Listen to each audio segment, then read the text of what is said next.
Danielle, you ready for this? I think so. I'm positive our guest is not ready for this. I'm sure about that. So our guest wrote a book. He was introduced to me by a business associate of mine, and he and I were sending some emails back and forth, and I was trying to do a little research on him to decide whether I wanted this cat on the radio or not. And I tried to get his book, and I couldn't, and he was kind enough to send it to me, and I thought, well, I'll look at a couple pages and just see if it's worth.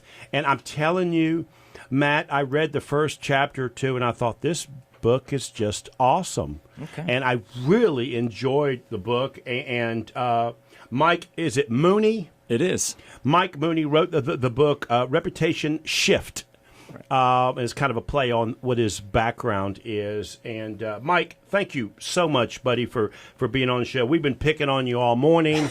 Unfortunately, when you put me and Matt and Danielle together, it gets a little while. We've known each other for a while. Thank you so much for being on the show.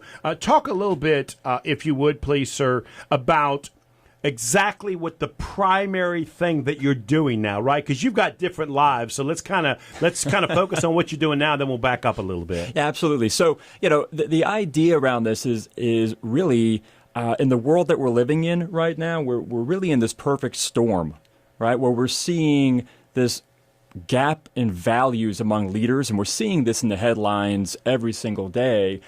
At the same time, we've got this whole world of citizen journalists. Right? And what's at stake and what's at play is people's reputations, their brands, what they stand for. So I wanted to come at this conversation around personal reputation and brand for leaders, entrepreneurs, business owners from a different standpoint. And typically it's always been reactive. What do you do after the fact? Right. Right?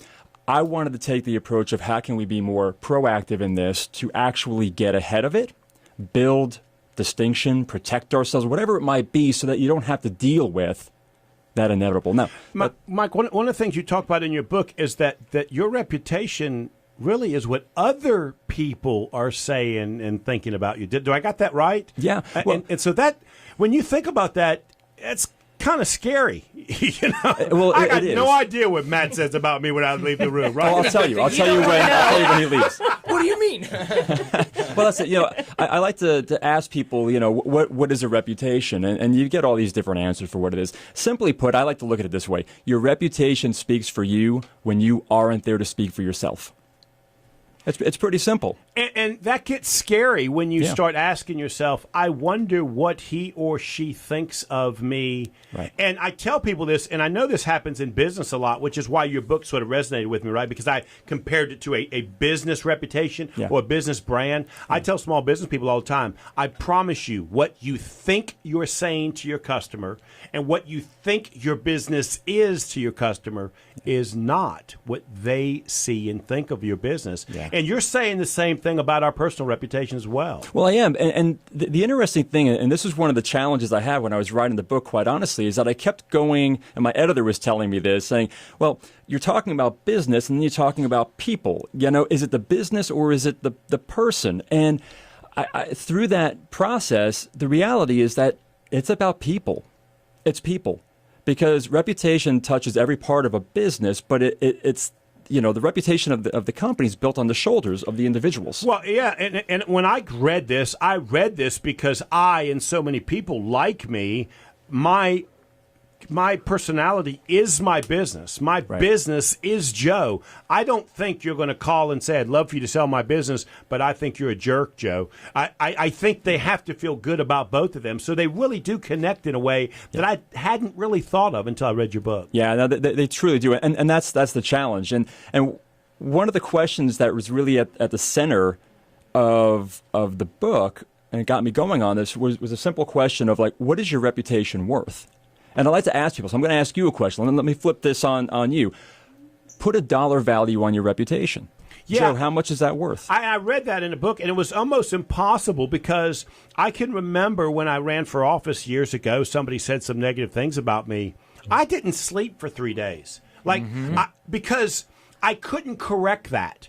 You know, somebody once said, you know, the much more pain when you lose something, you know, and that's what it felt like. I felt like I had lost something because I just couldn't get it back. So it's almost impossible to put a value on it. But to answer your question, for me, all of the revenue that I've generated through my business, I absolutely would say that's the tip of the iceberg, and then go ahead and multiply that by how many years I plan on being in business.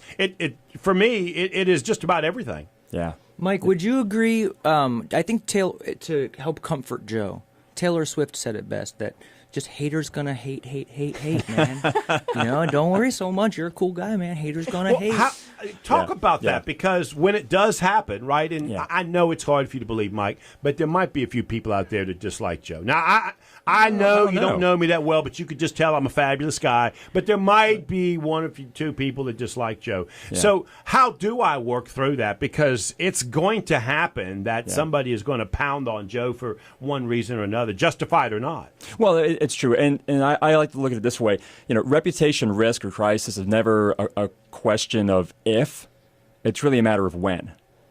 Right, so the real question to ask is, am I prepared? And you can look at that through how you have built your reputation over a period of time, right? And in my opinion, and this is where it gets back to that point I made earlier about the values gap that we're having right now, and we're seeing in all forms of business and leadership, politics, government, et cetera, is it's about values. It's really starting there. You know, I have in the book, it's called The Reputation Equation. Now, I'm a communications guy. I'm not a math person by any stretch, but I like to see things and how they come together. And quite simply, this equation is this. Your values drive your decisions. Your decisions drive your behavior. Your consistent behavior over time is then what becomes your reputation. Right? So it's really looking at starting at the value point and how am I consistently living into that on a regular basis. So when you ask, how do I protect myself when someone inevitably does it? You do it every day by living into the values, because if you're living truly authentically into who you are, people are going to hate on you. You can't help that. Joe, I feel like he's talking right to me, man. I love this guy. Well, you know, I hate to tell you this, but as a small business owner, isn't this thing though so?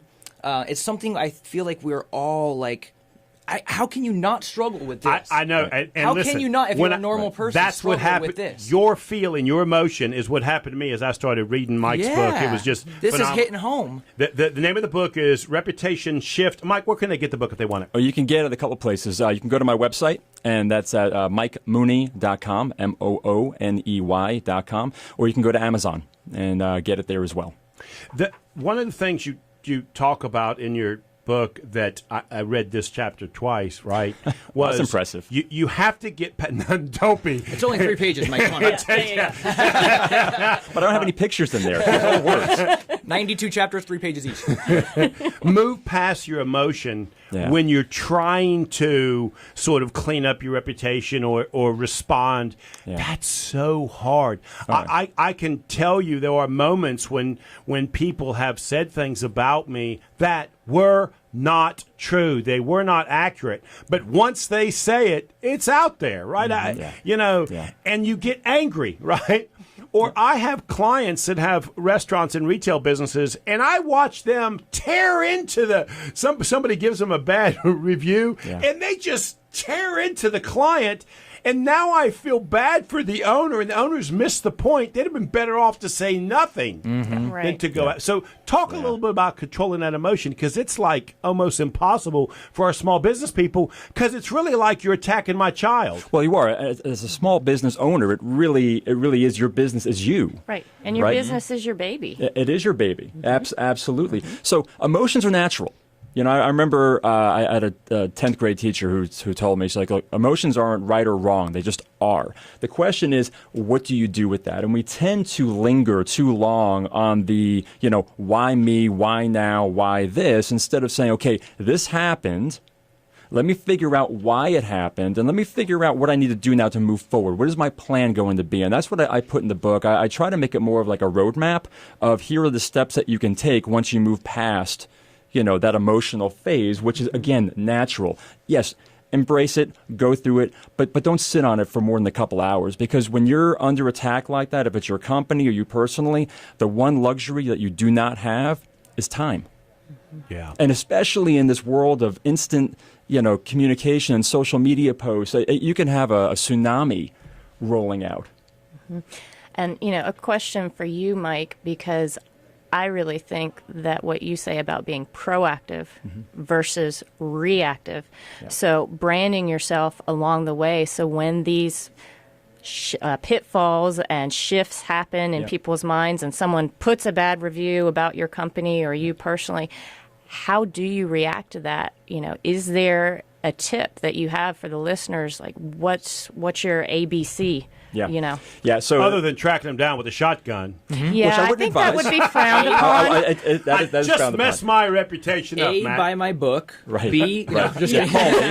And C, let's get together for some consulting work. I'd be happy to help you. What she just said though is our nightmare. Yeah. It's so scary. Yeah. Yeah. This book really resonates. So to answer her question, what is it? How do you do that? Right? Yeah. Yeah. You start now. You start today. It's all about, look, people are forgiving. People want to give people a second chance if they know the person and they recognize it. I can tell you, Joe, you've probably had this happen to you where maybe you had an off day. Everyone has an off day. And Matt says, well, that's not the Joe I know. Something must be going on. Right. I'm going to give them that pass. But it's only because, Joe, you've built up reputational and relational equity in this. So it is about the connections you're making, the people you're knowing, so that then when something does go wrong and it starts spreading out, people are going to say, that's not the person I know. Something must be going on here. So that's one tip is each day you need to be investing in the relationships that you have. And that doesn't mean that you're out there saying, oh, please like me, but it's being a resource, as a business owner, being a resource, being more than just a service provider, being a trusted partner in this, looking out for people in a way that they aren't expecting. You're building up relational equity with them so that when something does happen, and I call it the bank of you in the book, you're going to have to make a withdrawal from that account. You're going to need people to help you out. And reach out to the folks that are going to be there, if they're influencers, if they're media members, if they're social media, whatever it might be, to help you get out of that hole. Let's take a break, Mike. Sure. I've got so many questions for you, but I could take a whole hour for you to do this. When we come back, I do want to talk about how we got here, how you became an expert in this area, but I also want to talk about your reputation audit. I found that interesting that we all should be doing that, and you can help us do that. So we come back, let's talk about that. And we are back. This is Local Biz Now. I am Joe Vagnone, and I'm here with Matt, the founder, owner of DAS Wow. That's DAS Wow. Digital Advertising Solutions. Thank you so much, Joe. Thank you, Matt. And we also have Danielle with Serenity Now. Danielle, thank you for sticking around. Absolutely. And we are speaking with Mike Mooney. Am I saying that correctly? We're saying it right every time. Okay. You're doing great. When I'm reading it, I'm feeling uncomfortable that I'm not saying it properly. And he wrote a book that is just phenomenal about reputation shift. And Mike, thank you so much. I have so many questions for you. Let's start with something that intrigued me, which was this reputation audit. I read that chapter and thought, I'm not sure if I want to go through this process. It just looking at that chapter made me question myself and how I had treated other people throughout my life. And when I did ask them, what would they say? And it was this healthy thing that was going on in my mind, So talk a little bit about that. Yeah, this gets into some scary territory for people, right? Because it's actually having them not just look in the mirror, right, but actually ask people, what do you think? And sometimes you don't want to hear what people think about you. You don't. I'm a big believer that hope is not a plan. Sticking your head in the sand, looking the other way, trying to avoid something, that's not a plan for success. The whole idea of this book and helping people proactively shift the way they look at value and manage their reputations is to create opportunity. It's to create opportunity for success, right? So the reputation audit is something that typically has really been done on the corporate level. And people will look at that and say, okay, how do we stand out as a business, and which is fine. Very common with that, absolutely, in a business sense. Yeah, absolutely. But that's why I wanted to take it to another level, because again, the business is the people. It's the business owner, right? It's the individual. So in this case here, I said, well, let's drill down to that, and it's really about identifying a core group of people that you can trust to tell you what you need to hear, not just what you want to hear. There's a big difference in that. And what I want to add is I actually paid somebody to do this for me. I was actually doing it for my business, but keep in mind, you can't separate, Joe Vagnone, the broker. So it ended up being about Joe personally, right? It wasn't my intention. But what I found is there's a couple of areas in which my clients felt like I was short with them, and I didn't give them detailed information that they wanted. Well, what it allowed me to do is take the voids and then add a program, a report that, we call it a sub rosa report, which is a detailed report on here's how your business listing is doing now today, right? That was something that didn't happen until I asked the question, how do you feel about this? So although it feels negative, it can be very positive. And that's exactly it. It all depends on your perspective. How are you going into this? Am I going into it with that, oh gosh, I'm afraid of what I'm going to hear? Or you know what? Hey, I may hear some things that I don't really like, but that's life.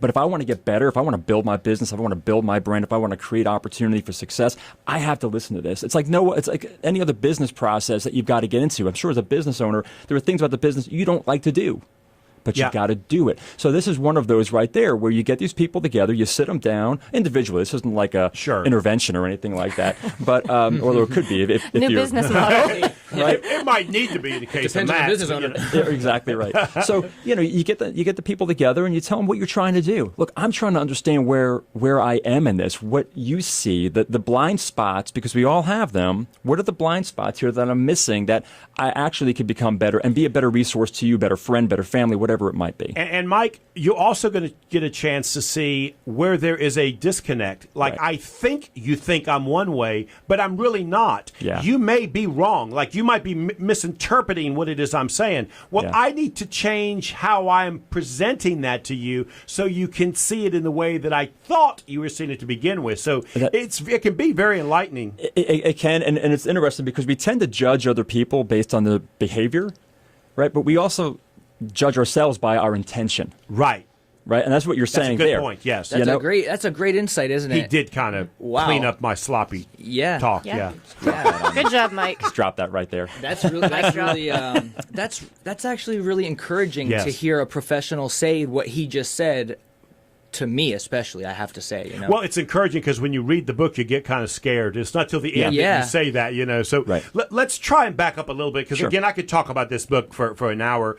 Let's talk a little bit. We've only got a couple of minutes. Talk about your past a little bit. How did you get here? How did you get to be this expert in reputation? So, a kid from Long Island, New York, finds his way down to Charlotte, North Carolina. I'm not going to hold that against him. No. Jersey boy right here. There you go. I ended up in the motorsports world, in public relations, and worked for an agency, and I've spent the last 25 years really in motorsports, NASCAR, IndyCar, drag racing, offshore powerboat racing, all different venues. But the part that I loved about it, what I got to do, especially on the business side, it was about helping brands, companies, sponsors, connect with a key audience. Right. And in doing so, and working with drivers and other athletes, you start to really focus on the power of reputation. And they closely relate the driver to the brand itself. Exactly right. So if the driver Whoa, Matt, did you hear what he said? Exactly. Ding, ding, ding. I got you, Mike, on that. Right, we're there. There it is. Right there. Our bell technician was a little sleepy there. Do I get to ring the bell for making fun of you? Yeah. I messed Mike up. I'm sorry. No, you're good. But the whole idea there is that within sponsorship and motorsports, there is a relationship, that's formed based on reputation and the actions and behaviors that a driver has in representing a brand.